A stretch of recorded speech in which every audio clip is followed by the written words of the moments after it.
Alors aujourd'hui on est le 13 décembre, alors on va ouvrir le calendrier de l'Avent. Allez, quoi.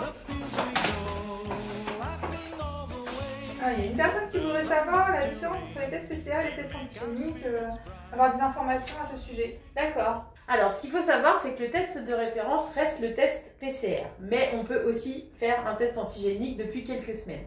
Déjà, je vais vous parler de la technique de prélèvement parce que pour les deux tests, la technique sera la même. Donc, pour vous faire un prélèvement, on va utiliser des écouvillons et on va venir vous faire un prélèvement naso-pharyngé, c'est-à-dire qu'on va descendre avec notre écouvillon, on va passer dans une narine, on va descendre. On va gratter 1, 2, 3, 4, 5, 6, 7, 8, 9, 10. On va ressortir. Là, notre prélèvement sera fait. À ce moment-là, on a deux options. La première option, c'est le test PCR. Donc, dans ce cas-là, les labos nous fournissent des kits dans lesquels vous trouvez un tube et on va venir mettre le résultat de notre prélèvement dans le tube. On va mélanger quelques secondes.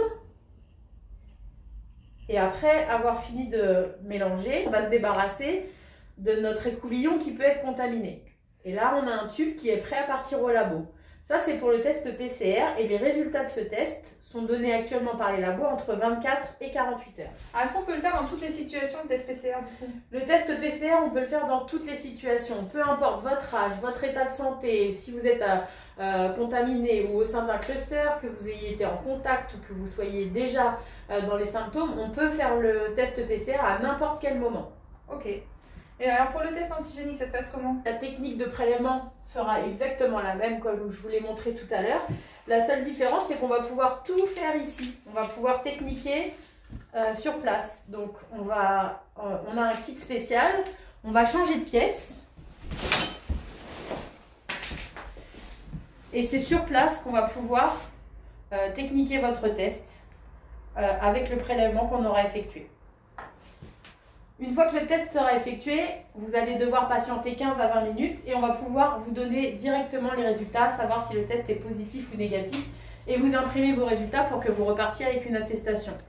Attention, les tests antigéniques, tout le monde ne peut pas y avoir accès. Donc pour les personnes qui ont des symptômes depuis plus de 4 jours et les personnes qui sont âgées de 65 ans et plus et qui auraient un test antigénique négatif, on doit faire une PCR. Bon, je te rejoins. Les gens se posent la question quand ils vont prendre l'avion, comment ça se passe? Est-ce qu'ils peuvent faire un test antigénique avant de partir?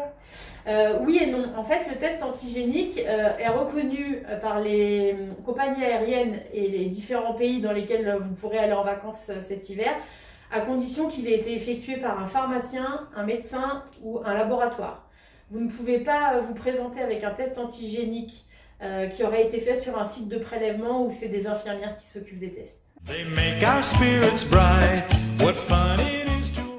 il n'est pas recommandé de faire des tests avant de partir en famille pour les fêtes de Noël, surtout que le test il est valable à l'instant T.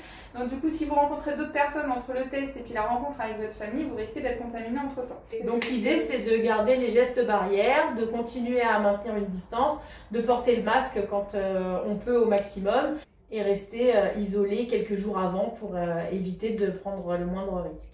Surtout pour les personnes voilà, qui ont des maladies chroniques ou les personnes âgées, il faut vraiment faire attention à elles parce qu'elles sont fragiles et du coup il y a plus de risques de complications dans ces cas-là en cas de Covid-19.